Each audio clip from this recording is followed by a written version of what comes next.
ಗಬ್ಬೂರು ಗ್ರಾಮದಲ್ಲಿ ಗಂಡನ ಆಸ್ತಿಗಾಗಿ ದಲಿತ ಮಹಿಳೆಯ ನಿತ್ಯ ನಿರಂತರ ಹೋರಾಟ.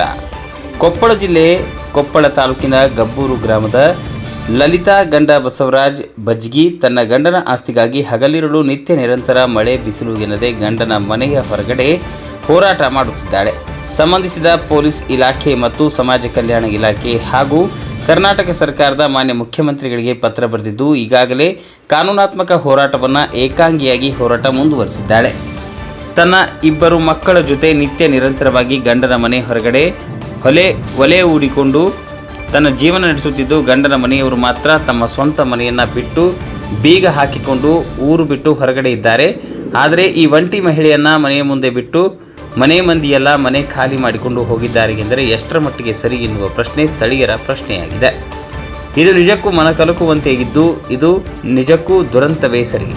ಆದರೆ ಈ ಹೋರಾಟ ನಿತ್ಯ ನಿರಂತರವಾಗಿ ಇದ್ದು, ಸಂಬಂಧಿಸಿದ ಅಧಿಕಾರಿಗಳು ಯಾವ ರೀತಿಯಾಗಿ ಈ ಮಹಿಳೆಗೆ ನ್ಯಾಯ ಕೊಡಿಸುತ್ತಾರೆ ಎಂಬುದನ್ನು ಕಾದು ನೋಡಬೇಕಾಗಿದೆ. ಇನ್ನು ಈ ಕುರಿತಂತೆ ಮಾತನಾಡಿದ ಮಹಿಳೆ, ನನ್ನ ಗಂಡ ಅಪಘಾತದಲ್ಲಿ ಮೃತಪಟ್ಟಿದ್ದಾನೆ. ನಾನು ದಲಿತ ಮಹಿಳೆ ಎನ್ನುವ ಕಾರಣಕ್ಕೆ ನನ್ನ ಅತ್ತೆ ಮಾವ ಮನೆಯ ಒಳಗಡೆ ಕರೆಯದೆ ಮನಬಂದಂತೆ ಥಳಿಸಿ ಚಿತ್ರಹಿಂಸೆ ನೀಡುತ್ತಿದ್ದಾರೆ. ನನ್ನ ಗಂಡ ಜಾತಿಯಿಂದ ಕುರುಬನಾಗಿದ್ದು, ನಾನು ದಲಿತ ಮಹಿಳೆ, ಮಾದಿಗ ಮಹಿಳೆಯಾಗಿದ್ದು, ನಾವಿಬ್ಬರು ಪರಸ್ಪರ ಪ್ರೀತಿಸಿ ಮದುವೆಯಾಗಿದ್ದೇವೆ. ಕಾನೂನಾತ್ಮಕವಾಗಿ ರಿಜಿಸ್ಟರ್ ಮದುವೆ ಕೂಡ ಆಗಿದ್ದೇವೆ.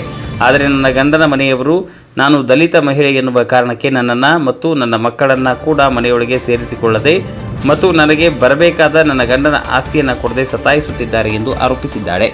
ಈ ಹೋರಾಟ ಸುಮಾರು ದಿನಗಳಿಂದ ನಡೆಯುತ್ತಿದ್ದು, ಈ ಹೋರಾಟಕ್ಕೆ ಹಲವರ ಬೆಂಬಲ ಇದ್ದು, ಅವರ ಆಸ್ತಿ ಅವರಿಗೆ ಕೊಡುವುದು ಸೂಕ್ತ, ಕೊಟ್ಟರೆ ಒಳ್ಳೆಯದು ಎಂದು ಅಭಿಪ್ರಾಯಪಟ್ಟಿದ್ದಾರೆ. ಆದರೆ ಹೋರಾಟಗಾರ್ತಿ ಶ್ರೀಮತಿ ಲಲಿತಾ ಬಸವರಾಜ್ ಮಜ್ಗಿ ಗಬ್ಬೂರ್ ಇವರು ನನಗೆ ನನ್ನ ಗಂಡನ ಆಸ್ತಿ ಕೊಡುವವರೆಗೂ ನಾನು ಹೋರಾಟ ನಡೆಸುತ್ತೇನೆ ಎಂದು ಮಹಿಳೆ ಪಟ್ಟು ಹಿಡಿದಿದ್ದಾಳೆ.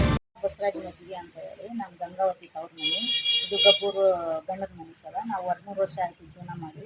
ಈಗ ನಮ್ಮ ಮನೆಯವರಿದ್ದಾಗ ಎಲ್ಲರೂ ಬರ್ತಿದ್ರು, ಹೋಗ್ತಿದ್ರು, ಎಲ್ಲ ಮಾಡ್ತಿದ್ರು. ನನ್ನ ಗಂಡ ಸತ್ತ ಮೇಲೆ ನನ್ನ ಗಂಡಿದ್ದಾಗೂ ಗೊತ್ತಿತ್ತು ನಾವು ಯಾಕೆ ಕ್ಯಾಸ್ಟ್ ಅಂತಂದು. ಒಟ್ಟು ನನ್ನ ಗಂಡ ದುಡಿಮೆ ಬೇಕಾಗಿತ್ತು ಇವರಿಗೆ. ಹಂಗಾಗಿ ಮನೇನೂ ಕಡಿಸ್ಕೊಟ್ಟಾನ ಸರ. ನನ್ನ ಹೆಸರಲ್ಲಿ ಬಂದಿತ್ತು ಜನತಾ ಮನೆ. ನಂದು ರೇಷನ್ ಕಾರ್ಡ್ ಆಗಿದ್ದಿಲ್ಲ, ಅದ್ರ ಸಂಬಂಧ ಆಧಾರ್ ಕಾರ್ಡ್ ಒಂದು ಆಗಿತ್ತು. ಅದಕ್ಕಂತಾನೆ ಮುದೇರಿಗೆ ಕಟ್ಸಿಕೊಡಪ್ಪ, ನಿನ್ಗೆ ಆಮೇಲೆ ಅಕ್ಕಲ್ದಾಗ ಹಾಕ್ಯಂತೀವಿ ಹಂಗೆ ಹಿಂಗೆ ಅಂತಂದು ಎಲ್ಲರೂ ಮಾಡ್ಕೊಂತಾರೆ ಸರ್. ನನ್ನ ಗಂಡಲಿಂದ ಡ್ರೈವರ್ ಇದ್ರು ನಮ್ಮ ಗಂಡ. ಕೊಪ್ಪಳ ಜಿಲ್ಲೆ ಕೊಪ್ಪಳ ತಾಲೂಕು ನಮ್ಮದು. ಇಲ್ಲಿ 13 ವರ್ಷನೂ ಜೀವನ ಮಾಡೀನಿ ಸರ್ ಈ ಬಾಡಿಗೆ ಮನೆಯಲ್ಲಿ. ನಮ್ಮ ಇವರು ಹನುಮಂತ ತಂದೆ ಹನುಮಂತಪ್ಪ ಮಜ್ಗಿರಿ, ನಮ್ಮ ಮಾವನ ಹೆಸರು. ಅವ್ರ ಹೆಸರು ಐತನ?